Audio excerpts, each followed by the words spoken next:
So we're going to answer the question, is it okay to drink coffee if you have a fatty liver? Okay. Well, actually, coffee has a lot of phytonutrients that are beneficial to the liver. So it's not a bad thing for a fatty liver. What's bad about coffee is non-organic coffee. If it's not organic, it is filled with so many pesticides and insecticides and fungicides and herbicides. You want to avoid that because the liver is all about detoxifying chemicals and we don't want to add them back in there. These chemicals are very oxidizing, which means they increase inflammation, okay, and then lead to cirrhosis. Now, there's different types of a fatty liver. You have a fatty liver that actually comes from drinking too much alcohol.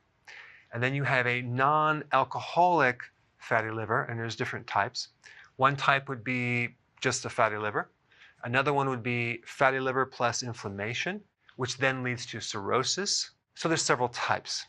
There's several ways to figure out if you have a fatty liver.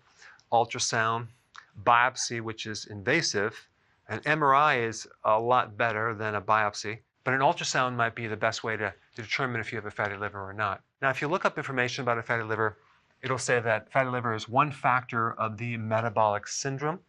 And metabolic syndrome, or syndrome X, has several things. It has high triglycerides, low good cholesterol, HDL, so-called good cholesterol, central obesity, visceral fat, fat in your belly, high blood pressure, and high blood glucose. But in reality, if we add a fatty liver here, all of these are symptoms of high insulin. So if you have a fatty liver, there are things that are really important and things that are trivial. I'm going to tell you the most important things. That fat on your liver is not coming from eating fat. It's from eating carbohydrates and consuming things like trans fats and even vegetable oils like soy and corn that's GMO. So the most important thing is to reduce your carbs, especially fructose in any form. The other thing that can really help you is something called choline. You can get this as a powder.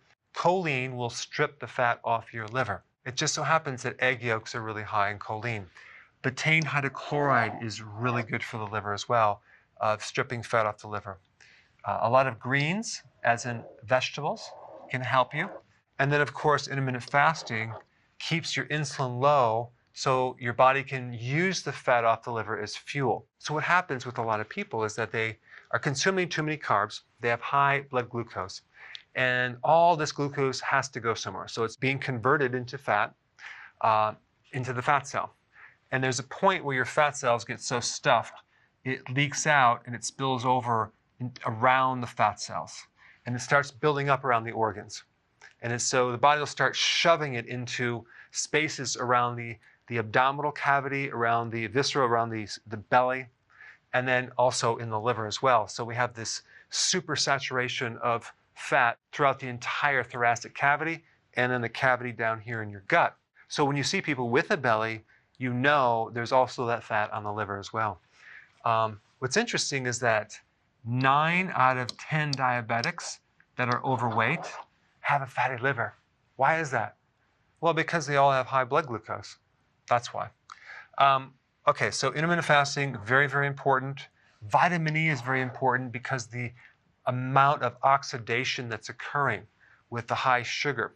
Okay, so the high sugar is very oxidating to the arteries, to the liver cells. So if you take enough high quality natural vitamin E, that can greatly help reduce the complications of the fatty liver and definitely slow down the cirrhosis, which is the scar tissue, because once you have the cirrhosis, it's very difficult to undo that and reverse that.